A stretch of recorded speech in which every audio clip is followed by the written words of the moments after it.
आप लोगों ने बेटा आइसोटोप, आइसोबार ये सब चीज़ें बहुत बार पढ़ रखी हैं, बट अगेन मैं आपको फिर से एक बार बता रही हूँ। एक टर्म आपने याद रखनी है, आइसोटोप। आइसोटोप्स क्या होते हैं? Same atomic number but different mass number. ठीक है, हमारे पास कुछ ऐसे एटम्स जिनका एटॉमिक नंबर सेम है लेकिन मास नंबर डिफरेंट है, आप उनको क्या बोलते हो? आइसोटॉप्स। फॉर एग्जाम्पल, जैसे आपके पास बेटा ऑक्सीजन है। ऑक्सीजन मैंने आपको बताया था कि हमारे पास ना ऑक्सीजन बहुत सारे जो हैं मिलते हैं, जैसे एक का मास 16 होता है, एक 17 होता है, एक 18 भी होता है। ठीक है, हमने ये कर भी रखा है कि एवरेज मास हम तीनों का कैसे फाइंड आउट करते हैं। तो अलग अलग ये हैं सारे atoms of oxygen he, but इनका मास डिफरेंट है। एटॉमिक नंबर क्या रहेगा? सेम रहेगा। तो इन सबको आप क्या बोलोगे? These are the isotopes of oxygen. ठीक है, same mass number but different atomic number. तो सिमिलरली हर एलिमेंट के मोस्टली 2-3 आइसोटॉप्स जनरली एग्जिस्ट करते ही हैं। ठीक है, जैसे हाइड्रोजन के आइसोटॉप्स कौन कौन से हैं? एक का मास 1 ग्राम होता है, एक का मास 2 ग्राम होता है, एक का मास 3 ग्राम होता है, और इनको हम लोग क्या बोलते हैं? Protium, deuterium, tritium. ठीक है, so these are the isotopes of hydrogen. ये आपको ऑलरेडी पता था। अब ये चीज भी आपने पहले पढ़ रखी है, आइसोबार्स। अब ये उल्टा है बिल्कुल। यहाँ पे क्या आएगा? Same mass number but different atomic number.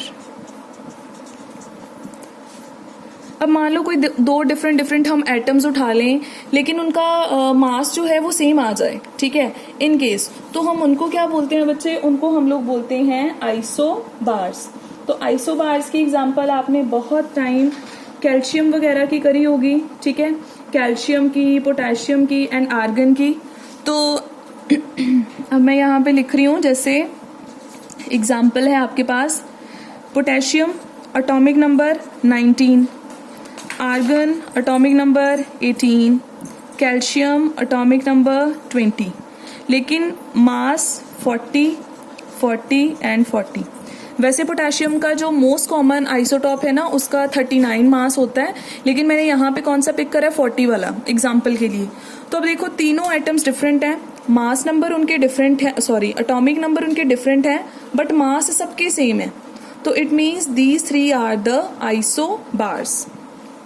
Clear हो गया यहाँ तक? देन एक टर्म आपके पास आएगी बेटा आइसोटोन्स।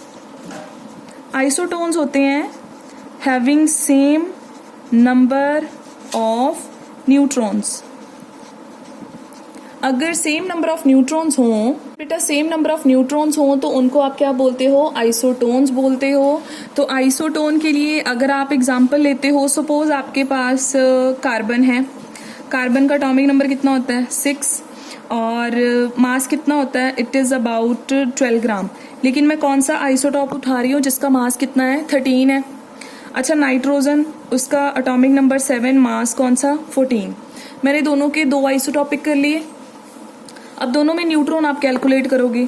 आपको पता है इसके केस में, कार्बन के केस में न्यूट्रॉन कितने आएंगे? 13 माइनस 6, इट विल बी 7।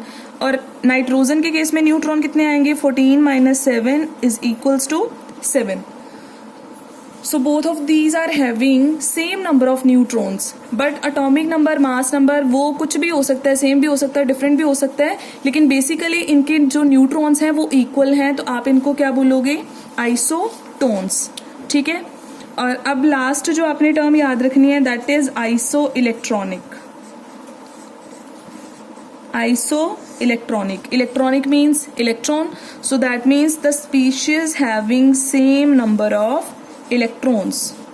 तो जिनके पास इलेक्ट्रॉन्स सेम हैं उनको आप क्या बोलोगे? Iso electronic. तो यहाँ पे मैं आपके लिए एग्जांपल डिस्कस कर रही हूँ।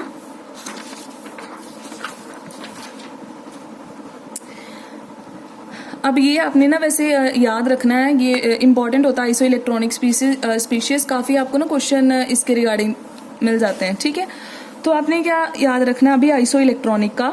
अच्छा, सपोज मैं ऑक्सीजन ले रही हूँ, इट कैरीज -2 चार्ज. एक तरफ मैंने लिया है magnesium, it carries +2 charge. And एक इसका होता है 8, 16, 12, 24. एक मैं ले रही हूँ फ्लोरीन -1, 9, 19. मैंने ये 3 स्पीशीज जो हैं वो कंसिडर करी हैं. अब आपने ये बताना है that whether these are isoelectronic or not. ठीक है, तो बेटा अगर हम बात करें इन तीनों में प्रोटॉन्स की, तो इसमें 8 प्रोटॉन्स हैं, इसमें 12 प्रोटॉन्स हैं एंड इसमें कितने हैं 9 प्रोटॉन्स. बट अगर हम इलेक्ट्रॉन्स की बात करें, होने तो 8 चाहिए थे लेकिन -2 चार्ज है, मतलब इसने 2 इलेक्ट्रॉन्स गेन कर लिए, तो टोटल कितने हो जाएंगे 10. मैग्नीशियम के केस में इलेक्ट्रॉन कितने होने चाहिए थे 12, लेकिन 2 पॉजिटिव चार्ज, इट मीन्स इसने 2 लूज कर दिए, तो कितने आ गए 10. अगेन यहाँ पे होने 9 चाहिए थे बट इसने 1 गेन कर लिया, तो अगेन कितने आ गए 10. सो प्रोटॉन्स इनके डिफरेंट हैं, एटॉमिक नंबर डिफरेंट है, मास नंबर डिफरेंट है, कोई रिलेशन नहीं है उनका आपस में, बट इलेक्ट्रॉन्स तीनों स्पीशीज में सेम है. So these species are isoelectronic with one another. Is it clear?